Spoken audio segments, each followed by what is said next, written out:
Hi, thank you so much for being here this evening. I'm Hazel Gerlin Pooler, the director and producer of Storming Caesar's Palace, which we just watched some clips of. And it's my great pleasure to be here tonight with you and an incredible group of panelists.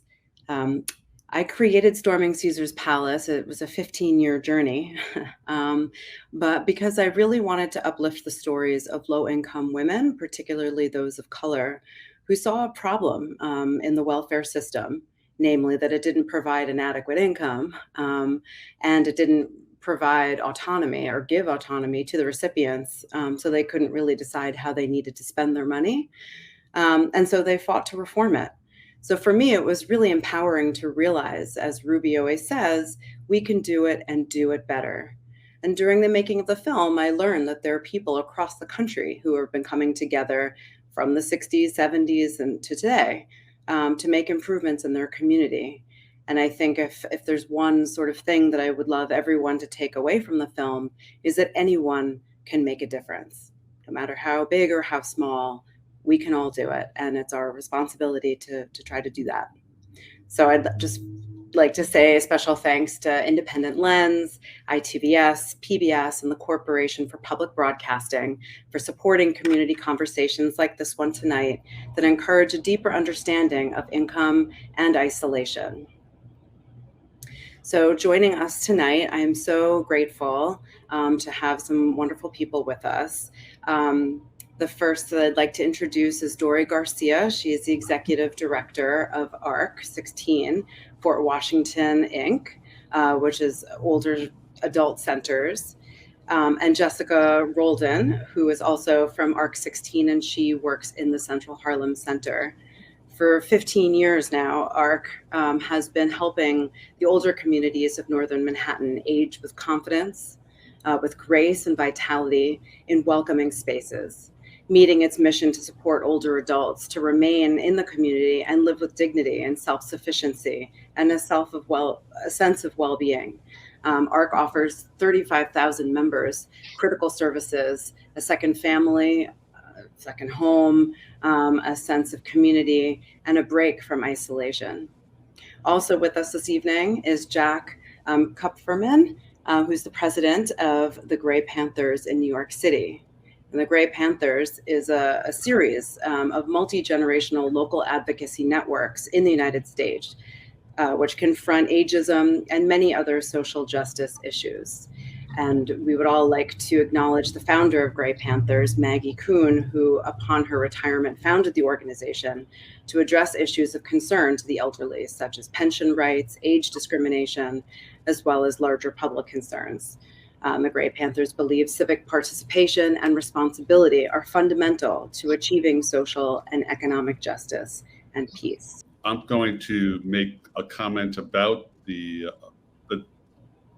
activism that was created back in the 60s and 70s needs to be reinstated today. The concerns, everything's changed, but nothing has changed. Yes, on the issue of food insecurity, housing insecurity with regard to older people and everyone, these things have not stopped. They remain important, and mobilizing together, however you wish to do that, is an important concern because, as you properly note, one person can make a difference. You don't even know what that difference is going to be, because I sure don't know how it's going to affect, but it's important to keep on. And that is part of the legacy of Maggie Kuhn and Gray Panthers.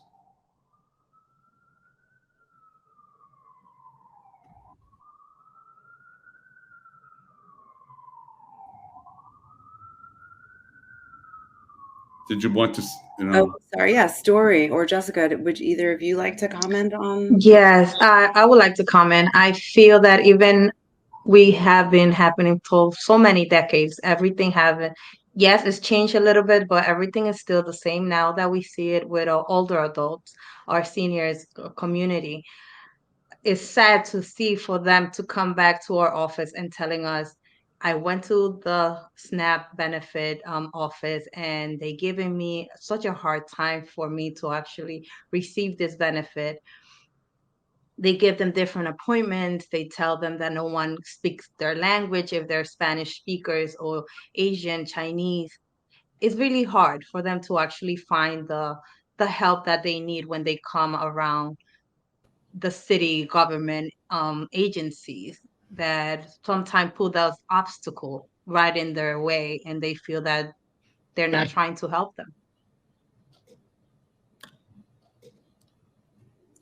Just the fact that it's so many of our seniors come in and ask us, why is it that their my benefits are lowered when everything is so expensive in the stores, is a question that we have no answer for, to be honest.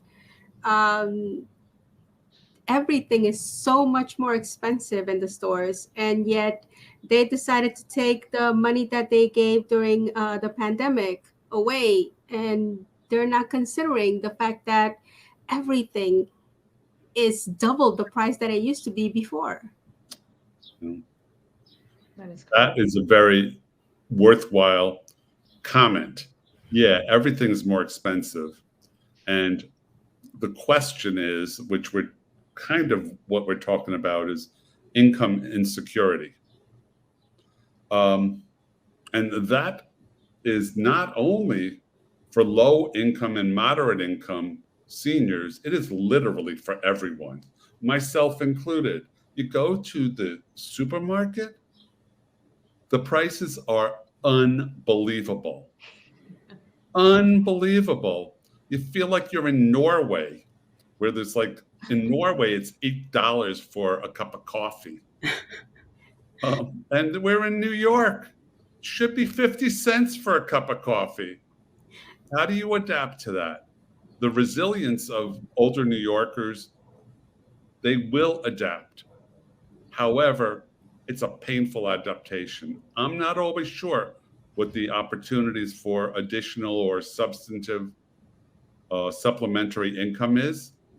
And it is partly a government responsibility, but it's also an individual responsibility. And in many communities, it's a family responsibility for people of all income levels. Yes. Yeah. $20 don't last as long as it used to in the supermarket. $20 doesn't get you anything, doesn't get you a meal. No kidding. That is correct.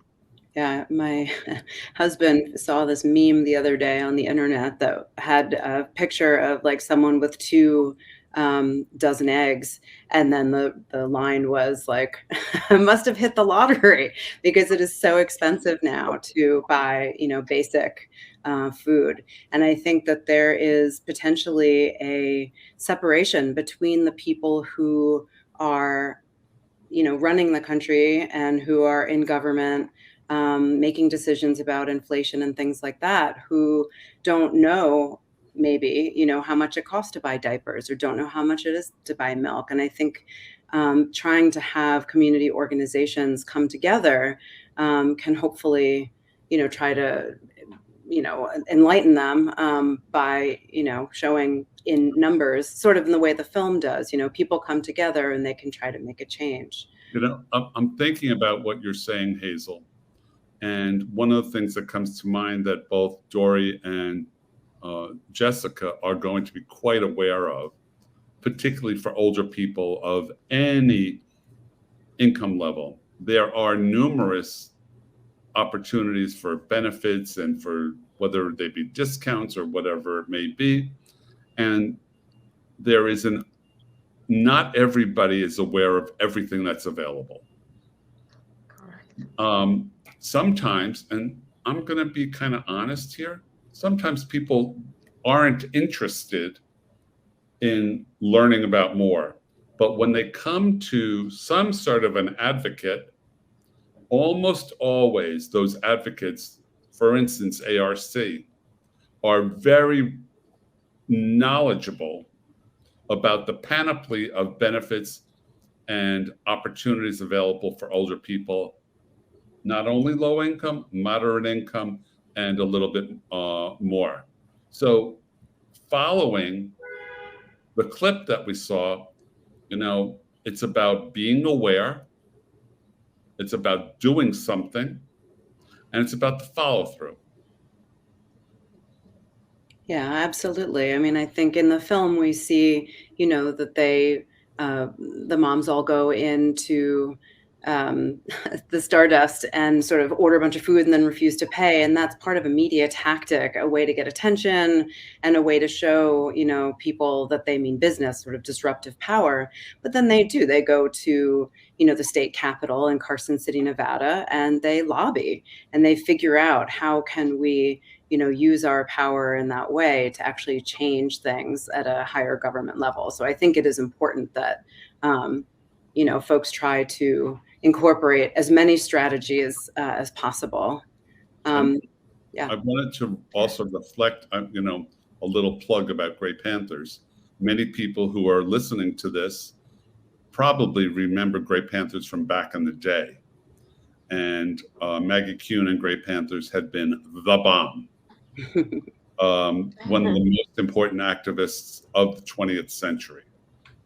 And always doing things that are being discussed in the documentary. And that kind of spirit and emphasis needs to be reignited today.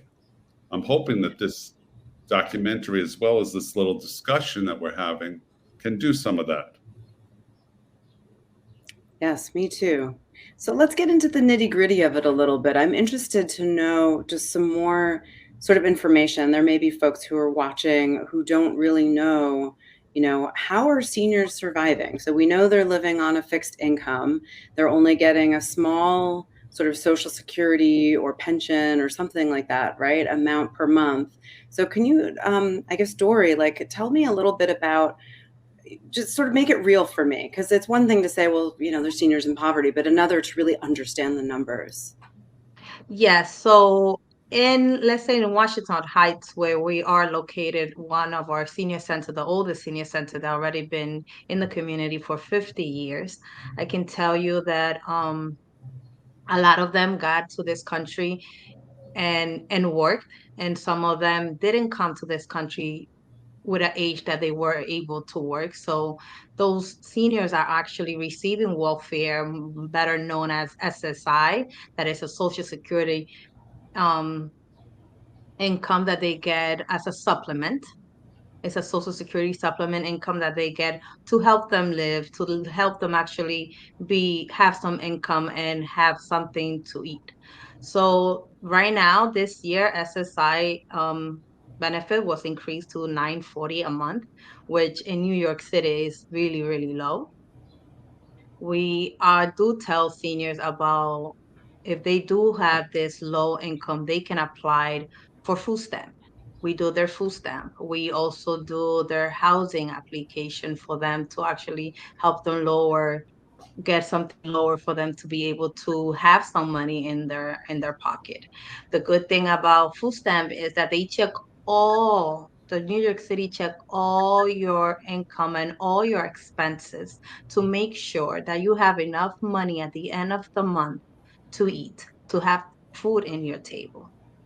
So right now, seniors that do qualify for SNAP benefits will get around $180 a month if they're 60 years and older, and if their income is lower than $1,200. So if they're getting 940, 960 a month, 940.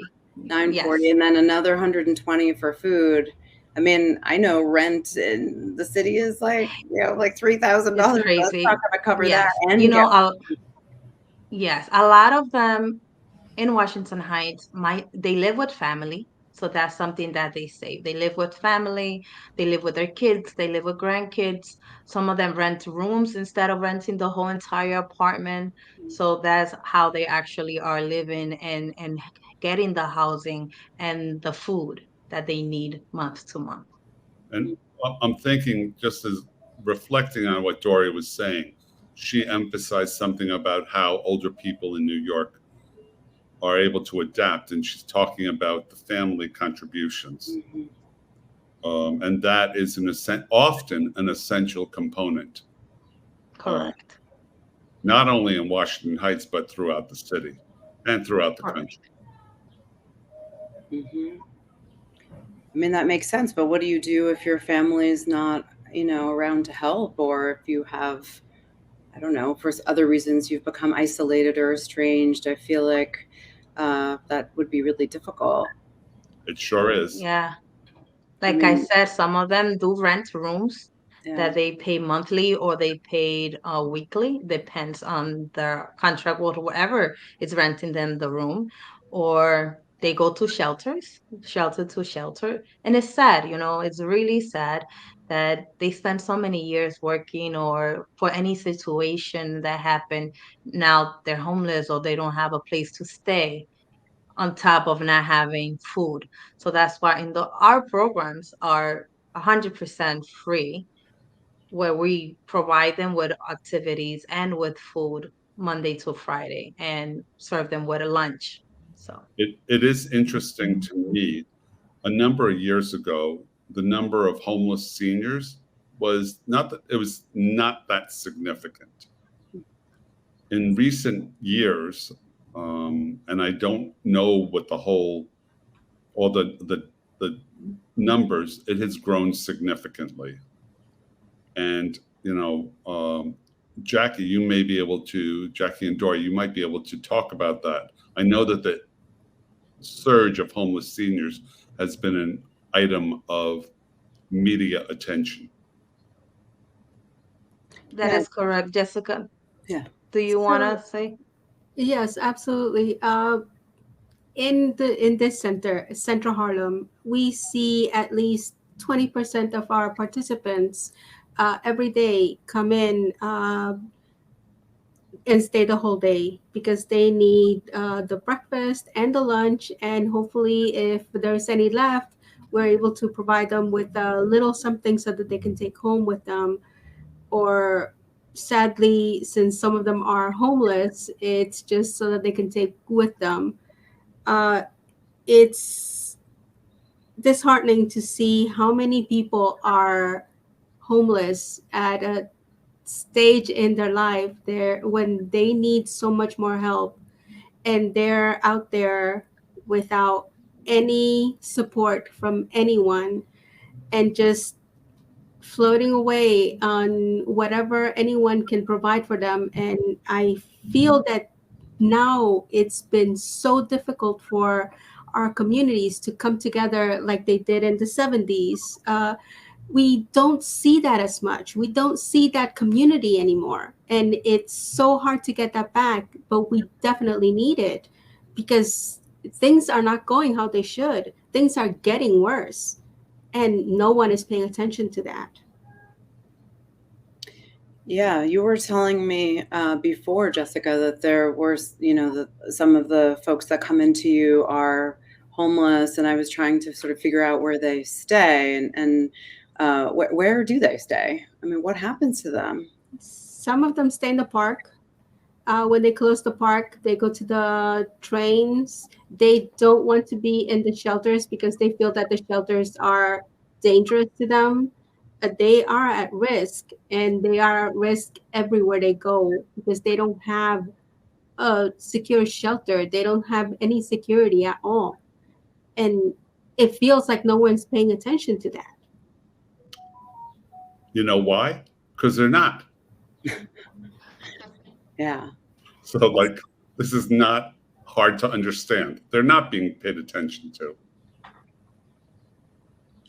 But why is that? I thought that seniors were considered one of the largest voting blocs, and that Social Security was something that was sort of sacred. So if politicians are saying that, in that sense anyway, that they're recognizing seniors are important, why is it, do you think, that they end up not sort of receiving the help? I mean, it seems outrageous that we have homeless seniors. I'll address that. Yeah. In terms of homeless seniors? And impoverished seniors and hungry seniors, all of the above. Impoverished seniors vote. Poorer seniors vote. Homeless seniors, not so much. Mm, And they have more survival issues to deal with right. than participating their civic engagement responsibilities. Mm, So that is a reason. And then on top of that, in terms of homeless seniors or homeless people generally, it is also merged with often significant mental health issues, mhm. which kind of impedes even their own understanding of what needs to be done and makes assistance far more complex. Correct. What do you think about that, Dory? I agreed. I agreed. We do have some, I can think of particular senior that Jessica and I know. We're gonna keep his name confidential, but he's, like you said, he has mental problem. He schizophrenic. But when our former executive director was able to help him and get an apartment, he was actually homeless, and she'd helped him get an apartment and told him, you need to keep this apartment. This is your stability. For you to be able to stay here and live in this apartment, and for Section 8 to pay your voucher, you must take your medication daily. Because if something happens, the first thing they're going to do is remove you from your home. And I'm curious, And sure enough, and sure, was he successful in taking his? yes, sure enough, I know him for the past 7 years. We see him every year to renew his lease and anything that he needs from us, and he's perfect. He takes his medications every day, and we love him. He's a love, but knowing that his mental problem was controlled, and it was actually the main reason why he needed that apartment, was a great success for Art to be able to help him. That's amazing. Well, he sounds like a success story. And Yes. unfortunately, a lot of folks, I think, end up falling between the cracks and get sort of lost. But Right. it's great that you guys are able to do that for the folks Yes. in your community who come in. Jack, you sort of talked about activism, and Jessica was saying we need more of that. Are there seniors who are organizing and trying to advocate for a better quality of life, or ways in which, they can try to hold New York City accountable for their needs? Yes, and older people are generally the backbone of most advocacy and volunteer efforts. They don't always take the leadership roles, but they are the behind the scenes very, very often. And I'm sure that a lot of the people who are just watching this, what we're talking about today, are probably many of them volunteers for something or other. Now, in terms of the activism, the on the streets and that other kinds of advocacy, more needs to be mobilized, particularly for communities of color and communities of various ethnic backgrounds. Older people need to become more involved. They have been, but there's obviously a lot of opportunity for assistance. I'm going to do my little thing, graypanthersnyc.org. graypanthersnyc.org, and that's gray, Gray. So, yeah, great. Older people are active, but there sure is a lot of opportunity for more. Is that something, I mean, I don't want to get anybody in trouble, but is that something that would be potentially of interest for some of the people who come to the ARC centers? Like, do you think that as one of the activities, like there could be like an organizing night or something? Sorry, I'm just throwing that out there. It just sort of came to me, but I think that APR tends to be very good at getting their participants to join and make an effort. I think that as we go into lower economic stratospheres, they tend to not really be interested because they feel that it's not going to change anything, Right. and it gets it so much harder for them to join and be part of the, yes, let's move this, let's do something, because they feel nothing that I do is going to change what's going on. Which reflects back on the Exactly. clip that we saw. Correct. I agreed. Now, also remember that some of the seniors that we serve, like Jessica said, they might feel they're not gonna make any difference, and the same they'll be like, "What am I gonna do? I'm too old for this. I'm not gonna get myself in the street, or something worse is gonna happen." So they try to be on the safe side. Yeah. I mean, that makes sense. That Yeah. happens with regularity. Yeah. But I mean, it's worth saying to some degree that I think that, yeah, they have to advocate for themselves. Obviously, other folks will help. But I mean, from the film and from spending time with Ruby Duncan, you know, when she first started, she didn't think anybody cared. Nobody was going to listen to her. And she felt something, you know, was unjust. And she went to the paper, and like having kind of the recognition that, you know, being media savvy, you know, if there was something where outrageous that was happening in a group, this was happening to enough people, it feels like, you know, the Washington, the Post, or the whoever, the, you know, the Daily News So, people. unfortunately, I think we've become so jaded that when it comes to, yeah, I'm gonna go to the newspapers, everybody's like, yeah, they're not gonna pay attention to you. Just, you know, keep going, Yeah. keep moving. It's not gonna work. And people that maybe have a little spark just lose it because everybody else is telling them it's not gonna work. That's As we're speaking, a few things come to mind. You know, we're talking about the advocacy of older people to affect positive social change, however that may be defined.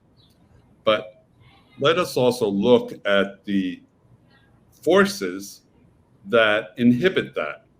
Older people, including in other categories such as welfare recipients, as reflected in the documentary, but older people are invisible. And that is the core of ageism, the invisibility of older people, or the invisibility to see people walk down the street. They don't see the older people. And that is reflected in their activity levels and their power of advocacy. And, you know, I'm sure that you guys up at ARC see that on a daily basis. yes, definitely. And is it possible to overcome that? And how do we make people not passive? I don't have an answer for that. Presenting the question. Yes. It's a tough one. I mean, one thing that seemed outrageous to me that Jessica told me about once before when I first met with her, and talking about some of the folks at the Central Harlem place, was talking about SNAP and how we know there have been rollbacks kind of on SNAP. And there was one story, I'd love it if you would share with us, Jessica, about someone who was sort of getting cut off to pretty much a ridiculous level. I mean, if that doesn't make you want to write to the newspaper, like, I don't know what would.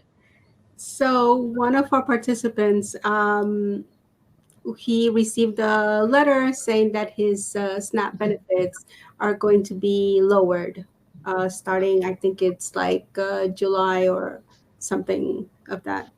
And so it's like, how much is he going to be getting? He's going to be getting something like $20-$30 a month. And we're like, what is he supposed to buy with that? How is that going to make it so that he can survive for a month? You can't buy anything with that. You can't survive a month with that. But Jessica, That's supposed to be for your meals. what was the reason that the SNAP was reduced. Oh, so like I said, the money that was removed when the pandemic COVID. money, they took it away. Yeah, so that's what he ended up with. Okay.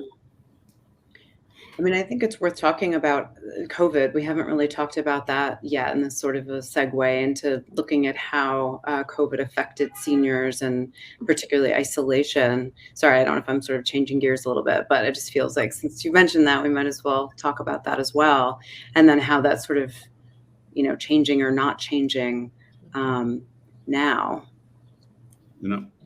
I would like to address that in terms of COVID, older people, and New York.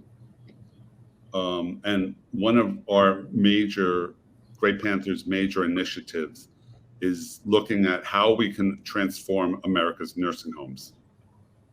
Now, during the pandemic, people may or may not know that the deaths, of which there are more than 1 million people in the US that died from COVID. And of that, 1/5 of that number were people in long-term care, particularly in nursing homes. That means more than 200,000 people died from COVID. They had been truly isolated. Despite their physical and cognitive impairments, they were locked up. Were not able to see their family, which led to further, if they lived, further isolation and bad health outcomes. So the issue of isolation is not only for older people who are in the community, but isolation is people who are behind the doors. In some respects, the issues of facilities are similar to incarceration. You are behind closed doors in very limited circumstances. And on the issue of isolation itself, me, a man who has recently retired a couple of years ago, I've been stuck, not so much stuck in my house, but it's like not as active as I used to be because I'm afraid, COVID wise. I'm fortunate I haven't had COVID. Keep my mouth shut. Keep my damn mouth shut. But I'm not the only one out there. And isolation is an important policy and concern with regard to older people right now. So, and our initiative of honoring nursing home lives, that's part of it. Absolutely. I mean, I think there was such a level of isolation. Obviously during COVID, people who were in nursing homes couldn't see family.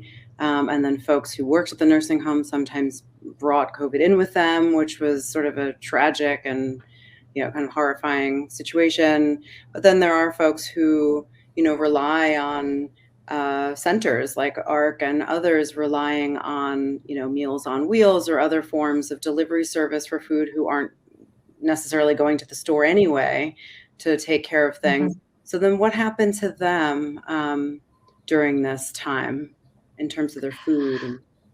So during COVID, I remember we actually closed for good March 2020. We took our computers, we made sure we printed a big list of all of our clients to make sure we were able to call them.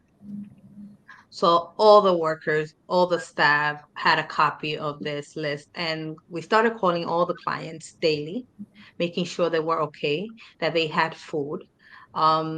Couple of weeks after that, the city came up with program NYC Get Food, where we had to enroll them through 311. And it was a series of food that the seniors were going to get weekly. every day, or we did it monthly if they wanted monthly. We registered them and they were going to get the type of food that they were getting. Everything started moving along, but problems started coming in with these deliveries because sometimes the deliveries were scheduled for 10 o'clock in the morning when the senior actually said, make my delivery for 10 o'clock. I don't want to get up too early, or I don't want to get the food to get spoiled. And sure enough, the delivery was there at 6 o'clock in the morning, never knocked on the senior's door. So the food was spoiled. The senior probably didn't get anything to eat that day, or whatever they said was not culturally appropriate. So it was a roller coaster, up and down, throughout many, many months. And then when the COVID vaccine came in again, we did a lot of those appointments with the seniors, taking them with our transportation department that we run ourselves as well, making sure that our buses were secured and social distancing were made in the buses as well for those seniors that needed transportation to actually come and get their COVID vaccines. So we tried to do a lot. It was a lot. We actually created, during that year, we did over 30,000 phone calls and units between 3 centers. I am familiar with the city's response for older people with regard to COVID, and the centers throughout the city after it's as you properly note, a roller coaster. Yes. And nobody knew what they were doing because they had never encountered the Black Plague. Mhm. So, and the centers and most people stepped up to the plate despite the fact they didn't know what they were doing. Yes. And in terms of the rollout of the meal programs under COVID, it was all experimentation. Yes. Nobody knew what they were doing because nobody's ever faced this before. Right. And as I said, just the long-term care deaths from COVID, 200,000. That does not include all of the older persons' deaths from COVID. And isolation continues to be a big problem. Mental health is an increasing problem because of COVID. Yes. Sorry that I keep on going on. I apologize. No, It's great. you mentioned mental health, and because of COVID, we actually, when we reopened back in July 2021, we did a contract. All 3 senior centers that are run by our organization did a contract with DIFTA and the New York City Department of the Aging, and with another mental health agency called SPOP, to actually have a licensed therapist, mental health therapist in our center twice a week for those seniors that we know need the referral and need the caring And and need the time. I wanted to also piggyback off that, Dory, because yes, everybody who's receiving those things is in need, and it's a great benefit. But what about all these other people who are not part of ARC and throughout the city of New York? What advocacy can we do to improve the quality of life, whether it's about mental health or social isolation or family relations or housing? It's a hard question that we Yes. aren't going to have the answers to. Let me just bring something up. When it started, it affected people differently.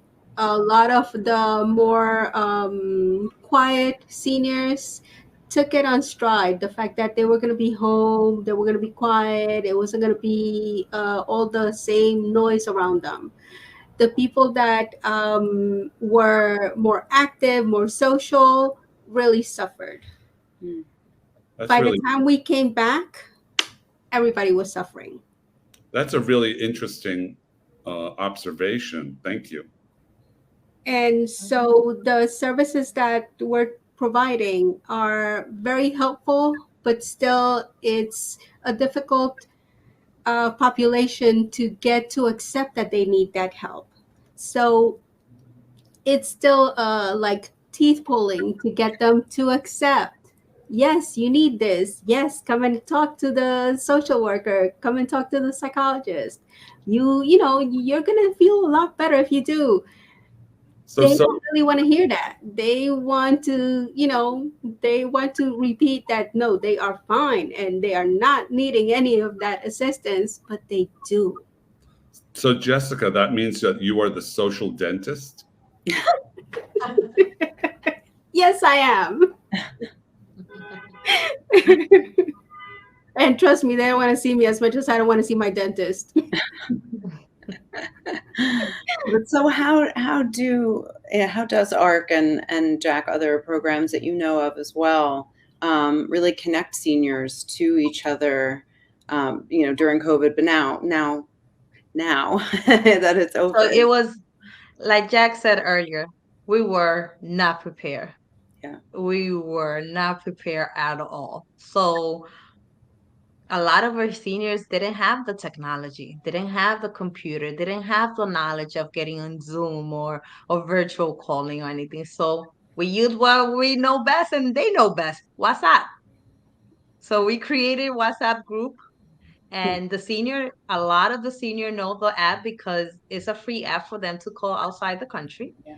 So they used to connect with one another through the phone and make conference calls. I remember our caseworker making conference call with them, making videos call for them to actually do some exercises while everyone was at home. So that was exactly what we did.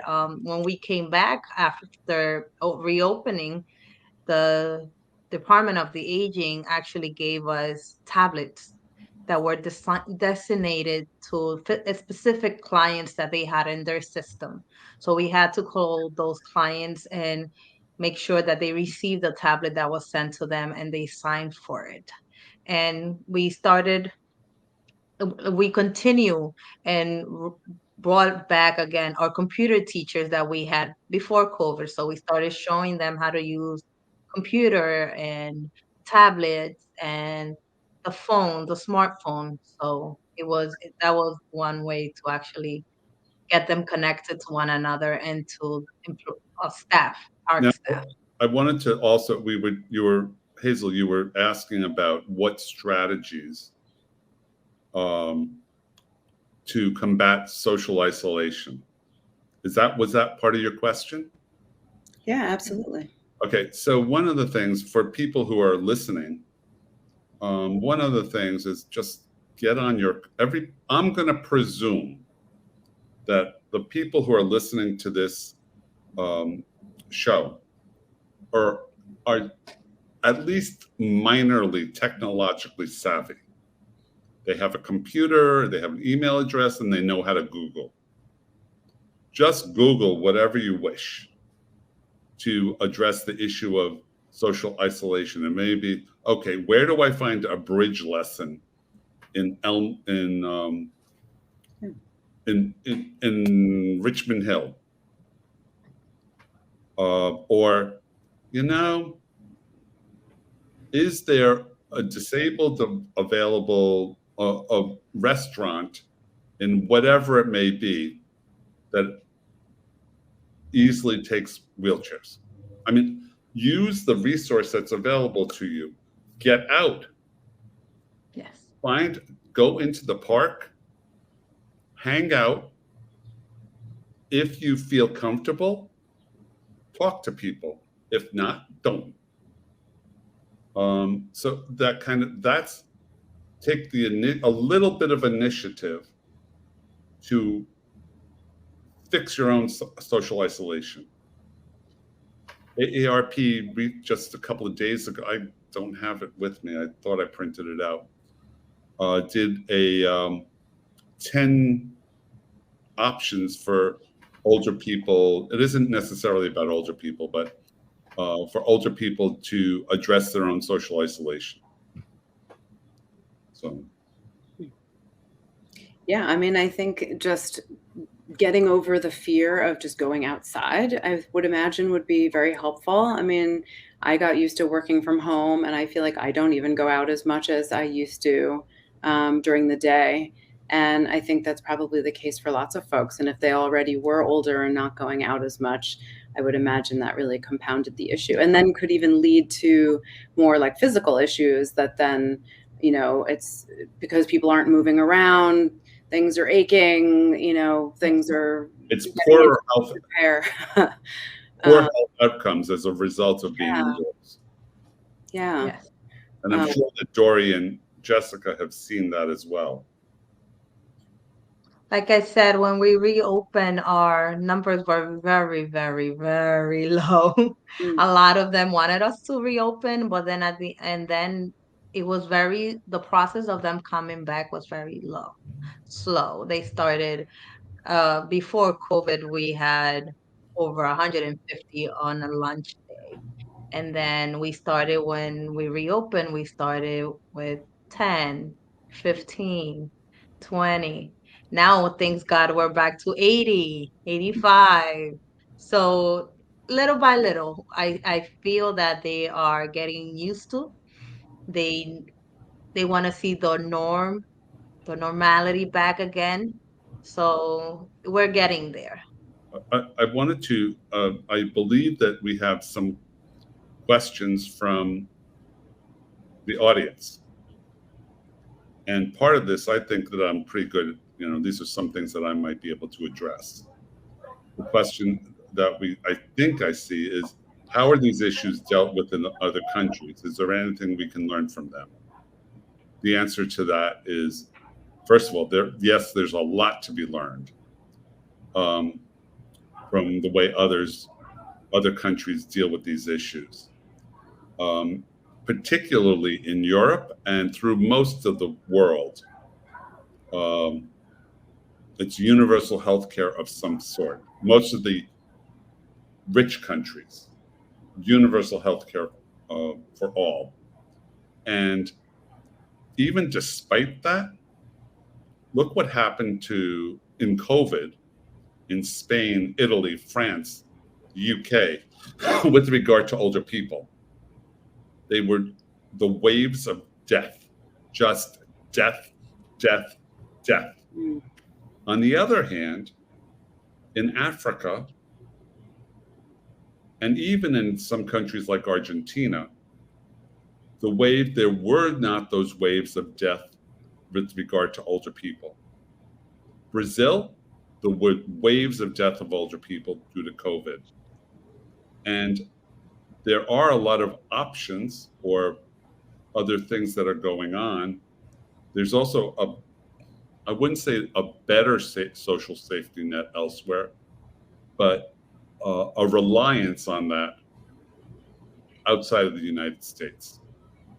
So yeah, there's a lot to be learned and a lot of opportunity.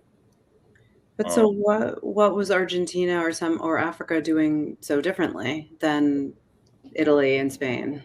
In Africa, there was not a whole lot of COVID. In Argentina, I'm not quite sure. They did have a lot of, in terms of COVID, they had a lot of COVID, but I don't know why. I'm not clear. I believe that even though they had a high amount of COVID cases, they were one of the first countries to actually close their borders and not let people in or out of the country. So there was no extra cases coming in that were going to worsen the situation. Got it. Interesting.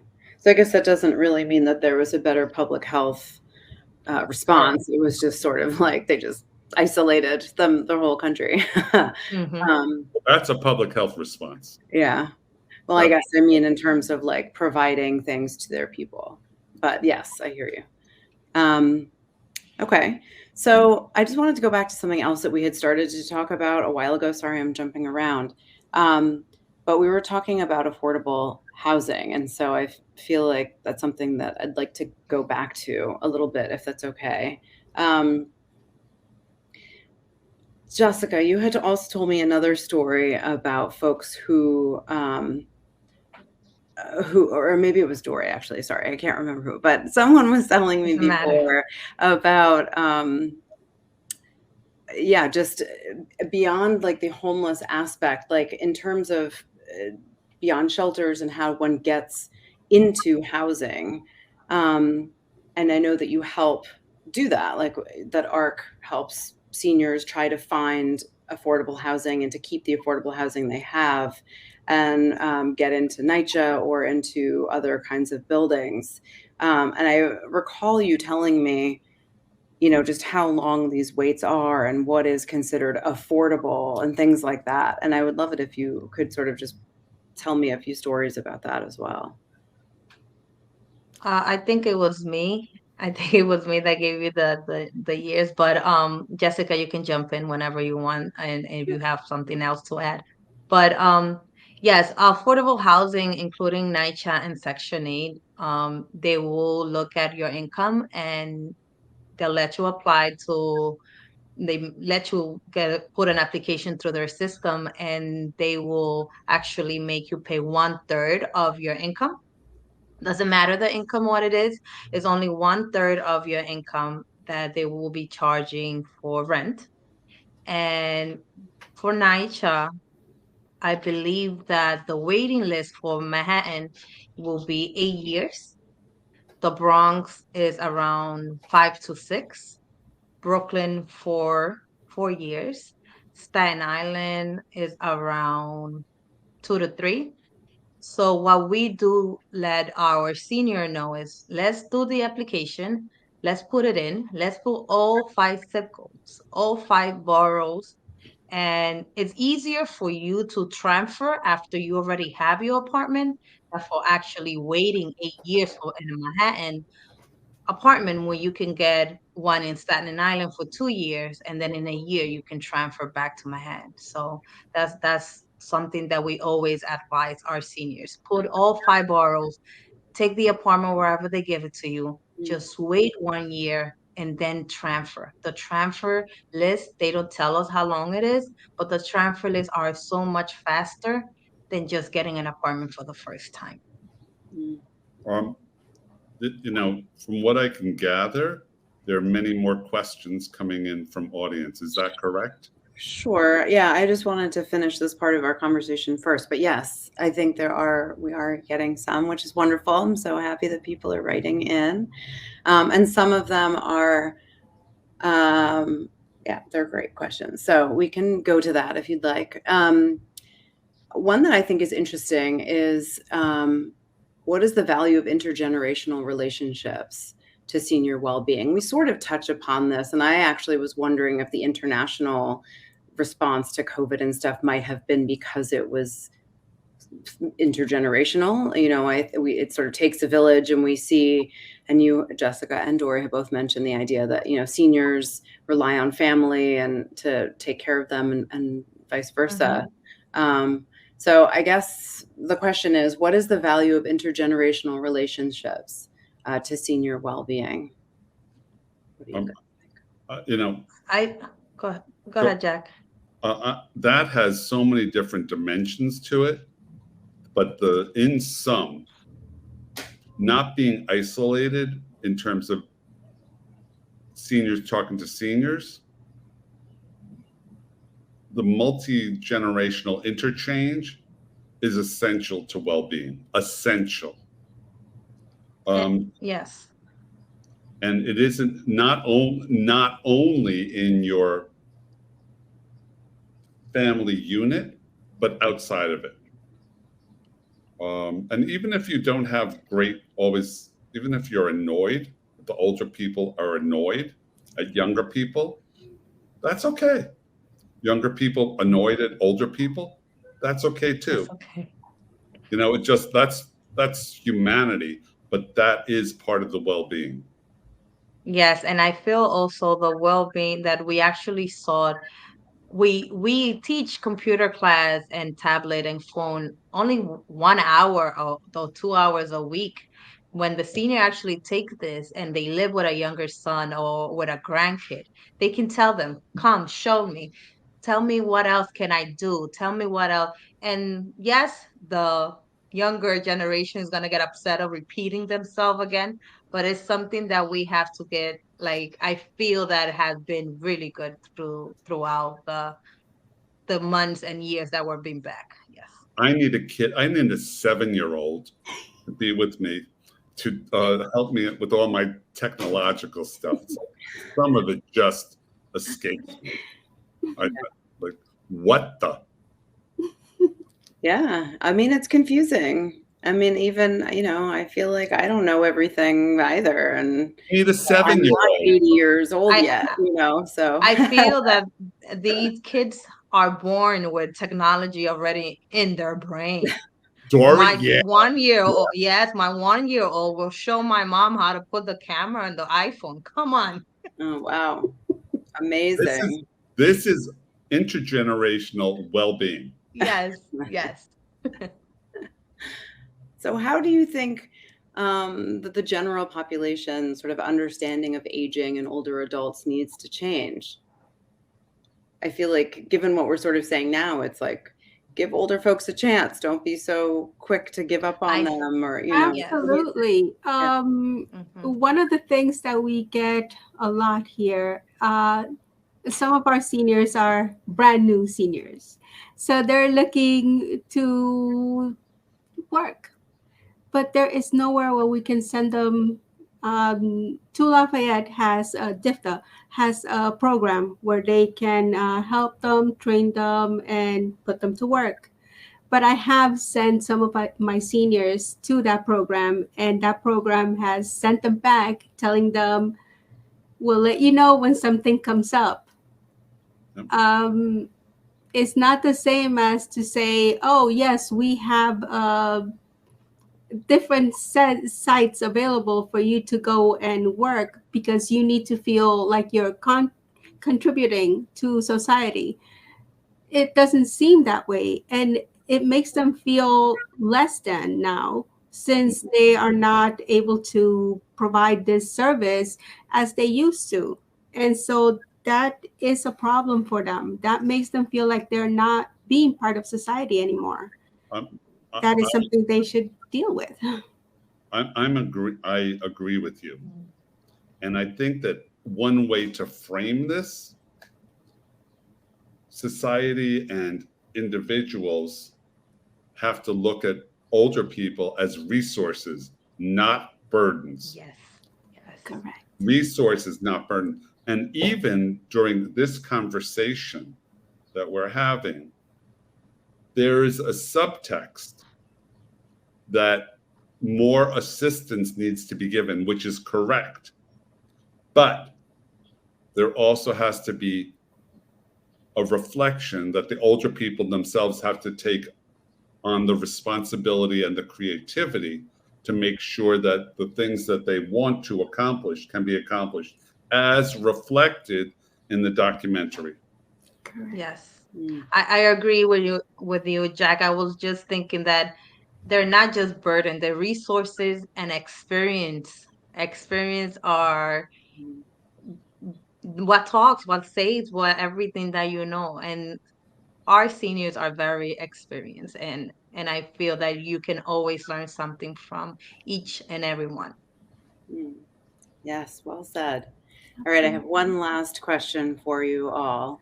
What is one thing that you would like our audience to be able to walk away with today as it relates to all of this? I will say help your seniors. Google, like Jack said, Google senior center around my area.